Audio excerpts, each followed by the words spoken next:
I have gotten so many requests to do a top 10 most rare or rarest American Girl doll list. And lucky for you and me, I actually have most of them, so we're going to be able to look at them up close today. So at this point, I'm a fairly seasoned collector when it comes to Pleasant Company era American Girl dolls, and I have spent a ton of time on eBay buying and selling, so I've learned a thing or two along the way. Pretty much every doll on today's list sells for over $1,000, and in some case, multiple thousands. So keep that in mind when you're looking at this collection behind me, that I have spent a lot of time finding really good deals on this stuff, so I didn't pay what most of these things are worth. And if you want to know what I paid, be sure to check me out on Patreon. I'm going to be going over exactly what I paid for each of these dolls that I have and how I found them. And just to clarify, this list is not going to have dolls like Sonali or Just Like You number 4. Those dolls are fairly common, even though they're really sought after and can still be kind of pricey. They still come up pretty much like every single day on eBay. Today we're talking about the rarest variations of the earliest American Girl dolls, which again, most of them are going to be from 1986 and 1987, which were basically like the first 6 to 12 months of the company's launch. And there are so few of these dolls in existence, so collectors fight over these things on eBay and Mercari and Facebook. And so when you hear about toxic collector culture in the American Girl world, these are the dolls that they're talking about. And a lot of the information about these dolls is gate-kept in private cliquey Facebook groups, which I thankfully am no longer a part of. So I'm here to share this information with you today. And also, a lot of the information that you see in some of these Facebook groups is incorrect, and I've actually had to spend a few years unlearning some things that I thought were facts about this early stuff. And then you spend enough time on eBay looking at receipts and buying things and examining them up close, and you realize there's just a lot of misinformation about early Pleasant Company stuff because the internet wasn't around to document it while all of this stuff was actually being shipped and sold the first time. And if you want the full story on why I am no longer in these Facebook communities, again, patreon.com/idreamofjohnny, and you'll get the full tea. So yeah, even many seasoned American Girl doll collectors don't really know about some of these variations, and they'll be watching a white body doll on eBay thinking it's going to sell for like, $150 to $300, and then all of a sudden the auction ends and it sold for $3,000, and they're like, wait a minute, what's so special about this Samantha? So today I'm going to tell you. So most of the dolls on today's list were made in the era that Pleasant Company was making their dolls in West Germany by a company called Goetz. And Goetz is an artisan doll company, so you're going to see a different type of manufacturing in an artisan doll company versus what American Girl kind of does today, where they have very, very strict standards and guidelines for what the dolls should look like. When they were being made at Goetz, especially in like the first couple of years, you would see a lot of variations on the way that teeth were painted and which eyes were used in some of the dolls. So some of these are very, very rare because it would just depend on who was making that doll on that particular day. That would determine sort of what that doll looked like. And again, some 1986 Samanthas look very, very different from other 1986 Samanthas. And again, there were a lot of deviations from the catalog photos. So today we're going to be talking a lot about eyes and teeth. And again, some of these dolls are so incredibly rare that they only show up for sale a few times a year, and in some cases only once every few years. All right, I know you're dying to see them, so let's hop on the other side of the intro. This is the top 10 rarest American Girl dolls ever. Okay, just a quick disclaimer before we get started. Most of the dolls we're talking about today have nicknames that were coined by collectors over the last like 5 to 10 years. So keep in mind that Pleasant Company never actually named variations of these dolls. They were just known as like Molly or Samantha or Kirsten. So we're going to be using a lot of terms today that are collector coined, and I have to say, I don't exactly love most of them, so, I can't do anything about it. It's just what is now. So this will kind of help you find these versions of these things, but just know that most of the terms we're talking about today were actually made up by just random people on Facebook groups. But these nicknames really are pretty useful because it helps us differentiate a Samantha that may be worth $100 versus a Samantha that's worth $3,000. And I'm going to give you a rough estimate on what each of these dolls is worth currently as of filming this video, so that if you're looking for one on eBay or in a Facebook group, you know roughly whether or not you're getting a good deal or not. And I'm ordering this list starting with the more common ones and moving towards the less common ones just based on my experience as a collector, but just know that these can change over time. All right, let's finally look at some dolls. Number 10, Dreamer Molly. Okay, so a Dreamer Molly, again, is a collector-created term for a Molly that was created somewhere between 1987 and 1988. And the thing that makes Dreamer Molly so special is she has a specific eye type that makes her unique from pretty much every other American Girl doll.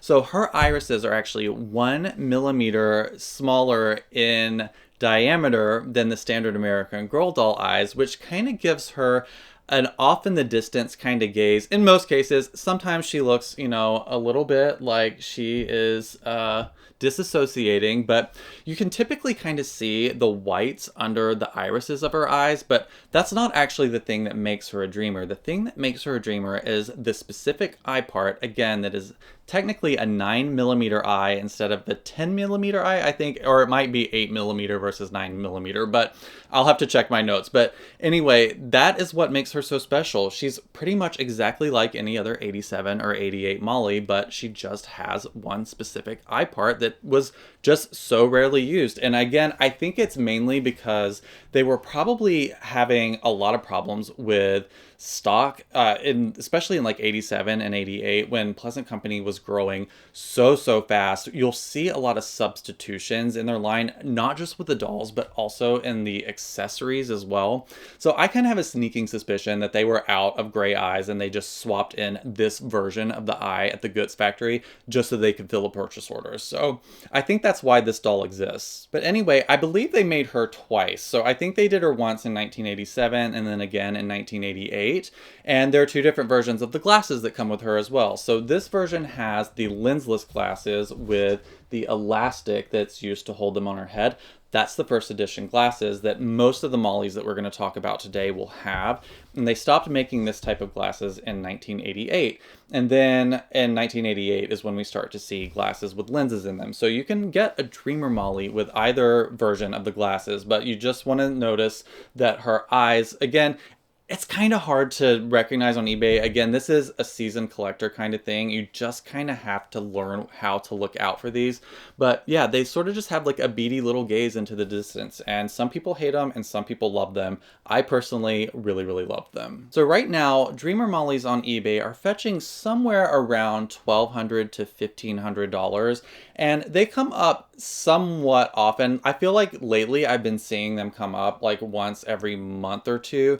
Whereas when I first started collecting, they were impossible to find, and then all of a sudden I found like 5 in like 6 weeks. So it just really depends on who's selling at the time, but they can be still very rare to find. So expect to spend at least $1,000 if you want to buy one from a collector market. Number 9, Amber-Eyed Samantha. So this is one of my Amber-Eyed Samanthas from 1986. So again, we're talking a lot about eyes and teeth today, and this is my Amber-Eyed Samantha from 1986 with chipped teeth. Again, another collector term. Amber is a collector term and chipped is a collector term. So what makes her eyes amber is they are a lighter shade of brown than most standard Samanthas. So the ones, actually they made standard brown eyes in 1986 as well. So again, it can be very hard to know exactly when a Samantha is from.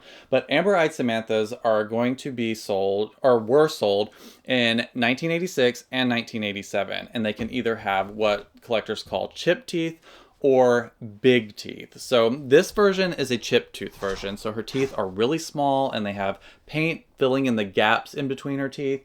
And again, she has very brightly colored eyes that, again, that collectors call amber. And this is actually one of the most coveted American Girl dolls because she's kind of the quintessential Samantha. So this is the one that looks closest to what's pictured in the catalog. And she's generally regarded as the first edition Samantha, particularly if she has the chipped teeth. Generally, I feel like you see a big tooth version in 1987. So I think they made them for about 6 to 9 months. They were making Amber-Eyed Samanthas. And again, it was just totally random. Some of them had dark eyes and some of them had these really bright eyes. And collectors absolutely love these light eyes and they can fetch a really pretty penny. So at the peak of collecting a couple of years ago, a doll like this, just on its own with really no extras, would probably cost somewhere around $3,000 at auction. I think prices have come down a little bit since the original hype, in like 2021. So I would say, you could probably score one of these Samanthas maybe for around $2,000 to $2,500. Again, I know it's a ton of money, especially for somebody that doesn't really collect early versions, because you can find a white body Samantha for $150 on, eBay, but this specific version is really, really hard to get a good deal on because everybody is on the hunt for one. So if you're going to bid on one, expect to pay at least $2,000. So again, we've looked at this girl on the channel before. I have a previous video where I actually got her and we went through all of the details because she came with her original box. So again, at the time, this doll was probably worth around $3,000, maybe a little bit more, and I got a really good deal on her. So yeah, just a recap on Samantha. Amber eyes and chipped teeth coming in at number 9. And another quick little piece of information, sometimes people will refer to her as a Samber, which is S-A-M-B-E-R, which is basically an abbreviated version of Amber Samantha. So yeah, have a look out for that keyword sometimes. You might be able to find one. But just a word of caution, a lot of sellers have figured out the term Amber eyes and the term Samber, and you will see those on listings that actually aren't for amber-eyed Samantha. So it can be very easy to get duped on eBay. And again, just to plug my Patreon, I've been doing a series lately where I'm going on eBay and we're basically spending like an hour and a half doing screen recording shop-alongs on eBay where I'm going through all of the really expensive good listings on eBay and talking about whether it's a good deal or not and how to kind of spot scams and things like just people not knowing what they're talking about and charging way too much for things. So if you're looking for coaching on how to buy early Pleasant Company dolls, be sure to check out my Patreon because there's a lot of information there on how to buy and get really good deals on early Pleasant Company. Number 8, 1986 Chip Tooth Molly. So this happens to be one of my personal favorite American Girl dolls, which is a first edition Chip Tooth Molly. So these dolls were made in the very first batch that were made in West Germany in 1986 before the company launched. So these dolls were really only available for the first 3 months. So we're talking September, October, or I guess September, October, November, and December. So the first 4 months of the company, you could purchase this version of the doll. So this is how Molly shipped for the most part. She either had chip teeth or big teeth. And when I say big teeth, they're larger than the standard size American Girl tooth. So again, on Patreon, we kind of go over like the details a little bit more finer on how to identify them if you're shopping for them. But today we're just kind of having fun and looking at the rare dolls. So yeah. The earliest Mollys, again, are going to come with the glasses without lenses in them that strap onto her head with elastic. Again, these were only done in 1986, 1987, and early 1988. And like Samantha, she has the teeth that are like really small, and you can see kind of where the paint has gone into the gaps of the teeth. There are a few more like ways of identifying her as well, because the head molds are different, there's a different neck stamp, and the wig cap is different. So there are a lot of details where you can spot these a little bit easier. But yeah, one other thing that's very common in these early first edition 1986 Mollys is that their eyes are generally a lighter gray than Mollys from the following years. And that's one of the things I love most about them, is they often have a really surprised look. And again, the eyes are quite a bit lighter. And this one, I actually had to replace her eyes. It took me forever to like match the color. But this is one of like 4 chip tooth Mollys I have, but she's my favorite. So this is the one we're looking at today. So yeah, these dolls are fairly hard to find. So Molly was the least popular, as the story goes, of the first original 3 dolls. So not as many of her and her accessories and clothes were made. So if you're collecting the earliest Pleasant Company stuff, you're going to have the hardest time finding Molly's stuff, including Molly herself. So I think that this was probably the one I had the biggest trouble finding in terms of just 1986 first edition dolls, because again, there just weren't as many of them, so they don't come up quite as often as Samantha and Kirsten do. But again, she is just such a gorgeous doll and a piece of Pleasant Company history, and I think is a great addition to to anybody's Molly collection. Right now, current market value on a doll like this is going to be somewhere between $1,000 and $1,500, depending on condition and other factors. But if you're looking for a 1986 Chiptooth Molly, expect to spend at least $1,000. Number 7, Dreamer Kirsten. So this doll is pretty much the same story as Molly, although I kind of have a sneaking suspicion that they may have only done Dreamer Kirsten in 1987, because I find that she's harder to come by. I see Dreamer Molly come up, like I said, once every couple of months, and sometimes multiple times a month, which is pretty common lately for a rare doll. But I so rarely see Kirsten come up as a dreamer, so I'm venturing to say that maybe they only did one batch of these in 1987, and I've had a really hard time finding one. I've found 2 over the course of my collecting journey, and I've only kept 1. Mainly, I sold the first one, honestly, because I needed the money to buy other things, because I was buying so much Pleasant Company at the time. So I ended up selling the first one that I found, and then eventually finally found this one later, which I talked about in another video. We've kind of looked at her up close, and she came with her original collection, so I got a really good deal on her. But yeah, same story as Molly. The smaller irises in the eyes. She has that far away look. It's, again, it looks like she's disassociating. I mean, aren't we all? So yeah, again, another really rare, gorgeous doll. I personally love the Dreamers so much. If you're looking at buying one on the market today, again, you're probably looking somewhere between $1,000 and $1,500. I would say maybe err towards the side of $1,500 just because they are a little bit rarer than Molly. So I think at this point in time, a Dreamer Kirsten in really good condition, $1,500 is a great price for one. And I forgot to mention this before, I think, but in the peak, these things were selling for $3,000. So a couple of years ago, yeah, Dreamer Molly and Dreamer Kirsten, their prices skyrocketed for a while. People were really craving these things and spending as much as $3,000 on them. So thankfully prices have come down a little bit since then. So yeah, you can kind of score one for $1,500 max these days, which is actually, in my opinion, a really good deal. Number 6, the first version of American Girl Today, number 6. So I think this is one of the dolls that you probably expected to be on this list because she's kind of gotten a reputation for being the single rarest American Girl doll, which is, in my opinion, not true, just because I've gone so deep into the Pleasant Company world and really dug up some truly rare things that just never show up. But this doll is still incredibly rare. It takes a while to find one typically if you set out to add her to your collection. And at any given time, I feel like there's always one sitting around rotting on eBay or Mercari that somebody's overpriced. But as a general rule, she is still fairly hard to find. They only made her for 2 years. So you can get her in this meat outfit, which is the mix and match from 1995. And you can also get her in the first day outfit from 1996.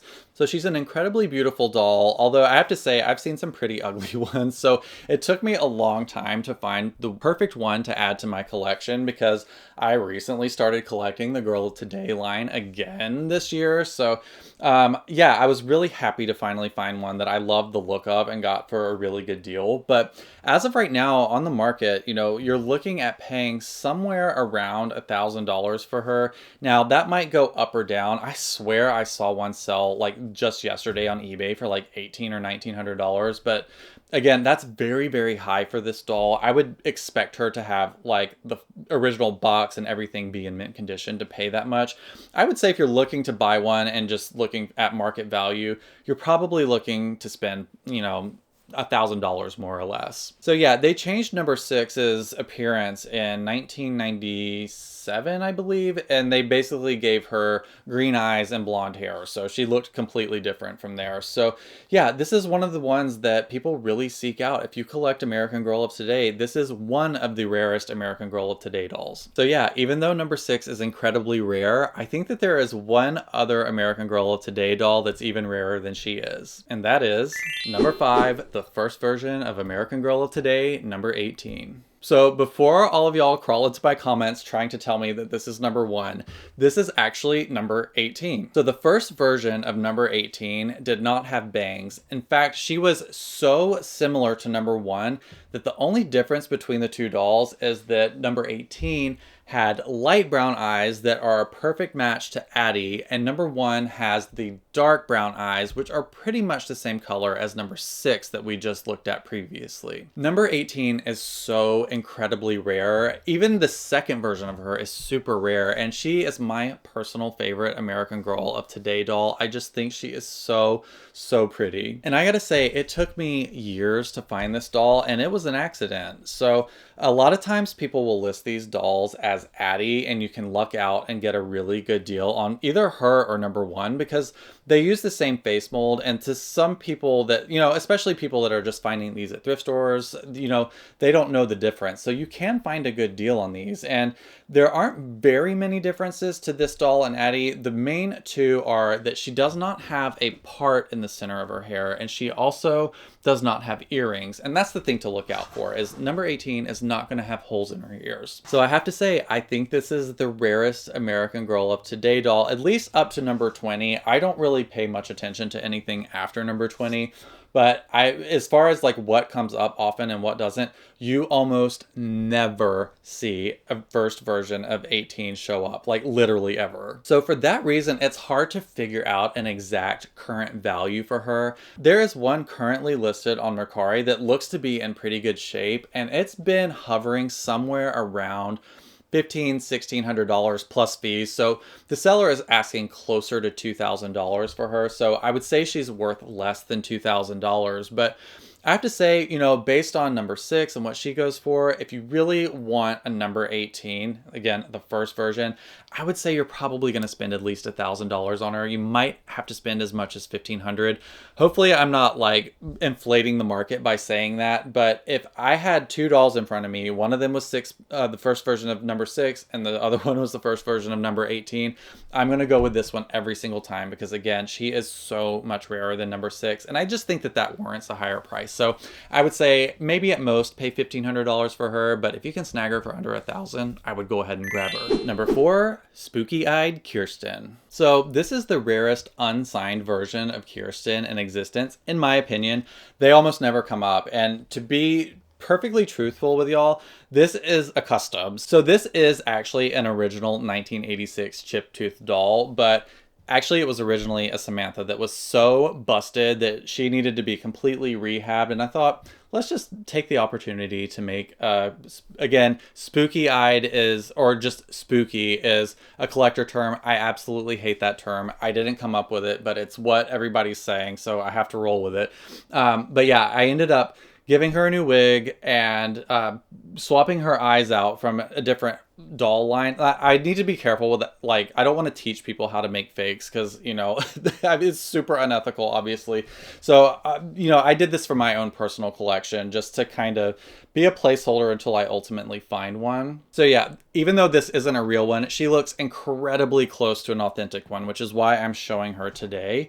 So the thing that makes her like quote unquote spooky is that the blue that they use for the eye paint in her eyes is incredibly light, and in a lot of photos it almost looks like she's almost got like LED lights in her eyes. They are very, very bright and kind of a bit jarring to look at because a lot of the times the eyelashes are curled really high up, so she just has this really like surprised, glaring look. So not all collectors love this version of Kirsten, and truthfully I think the reason most of us do is just because she's so rare. Although I do like freaky looking dolls, I have to say, so one of these days I would like to get an authentic one, but you know, it's just not high on my priority list because I feel like this one looks so close to an authentic one, and I have so many different versions of like 1986 dolls. So like the last time I heard of one of these selling, again, without a signature, the last time I heard of one of these selling was for $3,000. And that seems to be roughly what this doll is worth now. Again, I haven't seen one go for sale recently, but I have seen ones with signatures sell for up to like $6,000. So this version of Kirsten is super duper rare. I'll show you right here next to my other 1986 Kirsten, which is a standard blue-eyed 1986 chip tooth Kirsten. And just for like, I guess, a bonus, this doll is selling anywhere between like $900 and $1,500 right now. So this one is worth considerably more just because of the eye color. Well, a real one is anyway. So yeah, that's really like the only difference between a spooky Kirsten and a standard 1986 Kirsten is just the eye color. Isn't it incredible how just that one little detail will make a doll worth 3 times as much as another? So anyway, let me put this one back. So yeah, a spooky Kirsten is actually one of the dolls on this list that I technically don't have, but maybe one day. Number 3, signed Molly, Samantha, or Kirsten. All right, so the reason I lumped all 3 of these together is because they made exactly the same number of each of them. So in 1986 and 1987, Pleasant Rowland offered signed dolls as part of an add-on in the Pleasant Company catalog. So for an extra, I want to say, I can't remember how much it is, I'll put it on the screen, but it was a very small amount. You could have her sign and number your doll. Okay, I just checked my 1987 catalog, and the dolls were originally $75 with a hardback book, and so you could get a signed version for $150. So it was a lot more than I remembered it being, but yeah, for double the price, you could get a signed doll, and boy, do I wish I had a time machine. So without getting into all of the details, why the lower numbers are worth more and the later numbers are worth a little bit less, you know, these are still incredibly rare. The earliest ones are really hard to find, especially Molly and Kirsten, to get them from 1986. I'm still looking for the right ones for my collection, so for now, mine are from 1987. And my Samantha is actually number 230 from October of 1986, which is the second month of the company's launch. So yeah, she only signed 2,500 of each doll. So again, the lower the number, the more the doll is worth, and the harder it is to find for some reason, but these dolls still fetch a pretty penny on eBay, and I've seen prices go all over the place. You know, I've seen dolls sell for as low as like $1,000 with a signature and as much as like, I mean, $8,000 for ones that are like insanely low. So yeah, even just getting one that's numbered under 1,000 is really, really difficult. So that's one thing I'm really proud of, is that my 3 signed dolls that I have left in my collection. If you've seen my previous videos about signed dolls, I sold the rest of them to help fund our cross-country move. So I only have 3 of them left.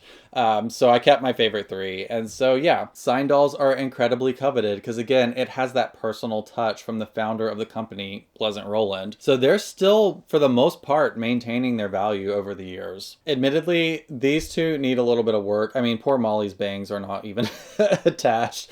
I still need to sew this onto her head, but it takes a lot of effort to go weft by weft. So, you know, this is a little bit on the back burner right now, but I do love these dolls so much. And these 2 have their certificates of authenticity as well, which adds a lot to the value of them. So yeah, if you're looking at buying a signed doll, the certificate of authenticity that basically like proves that the doll is like has an authentic signature, it really does add a lot of value to the doll, as does having like the original box. So again, prices will fluctuate. If you can find a signed doll under $1,000, I don't care what number it is or even really the condition, as long as the signature looks good and clear, I would say go for it. That's still a really great deal. And this concludes the portion of this episode where we actually get to see the dolls in person, because the final 2 are dolls that I don't actually have. Number 2, a signed Felicity doll. So I don't have a signed Felicity in my collection yet, and that's because they go for so much money. I'll come right out of the gate and say I have not seen one sell for under $4,000, which is kind of wild because Felicity was released 5 years after the launch of Pleasant Company, so it's so crazy that they sell for so much money. And I want to say the reason that is I don't think Pleasant signed a full 2,500 dolls. I think they gave up on the signed dolls somewhere around 1993. So that's why I feel like she didn't end up doing the full round of signed Felicities. I can try and do some more research to see the highest number we found, but most of the times you see a signed Felicity, the number is pretty low. I don't think I've seen one much over like 500 or 600. So there are just so many fewer. Like Molly, Samantha, and Kirsten, she did the full 2,500 because we've seen those dolls, but I haven't seen high numbers for Felicity, and I think that's why they're so rare and they're very sought after. And again, they kind of showed up. I've seen some show up during the peak, and when I say the peak, we're talking like 2021. I saw some show up, and I've seen them sell between like $4 and I think as much as like $5,000 or $6,000, which in my opinion is way too high.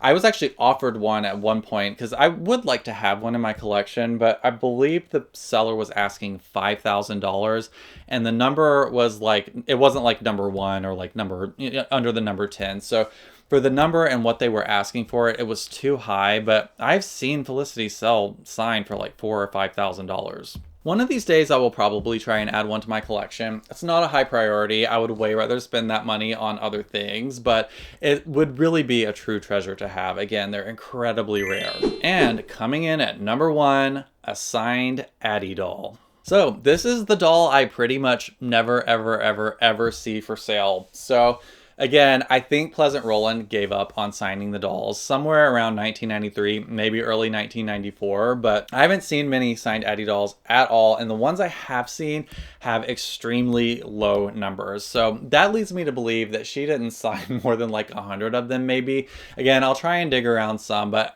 this information is so scarce these days that we don't really know how many dolls were signed. And this doll fetches thousands. I know number 1 Addie went for auction in 2021, right before I started collecting, and I'll show her on the screen so you can see what she looks like. And I've forgotten her final bid price, but it was thousands of dollars. So yeah, we'll look at that on the screen right here so you can see what she sold for. But even numbers that are a little bit higher still sell for about the same price. I saw one get sold on Facebook a year or two ago. Again, a low number, but not like number 1. It might have been number 5, but I believe she sold somewhere between $5,000 and $7,000. So they're almost impossible to find. If you want a signed Addie, be prepared to pay through the nose for one because so few of them are in existence. And again, Addie is one of my absolute favorite American Girl dolls. So one of these days I would love to add her to my collection as a signed doll, but it's probably not happening anytime soon because these things pretty much do not show up for good deals. You're gonna have to pay a collector price for one. So that's it. That's my top 10 rarest American Girl dolls list.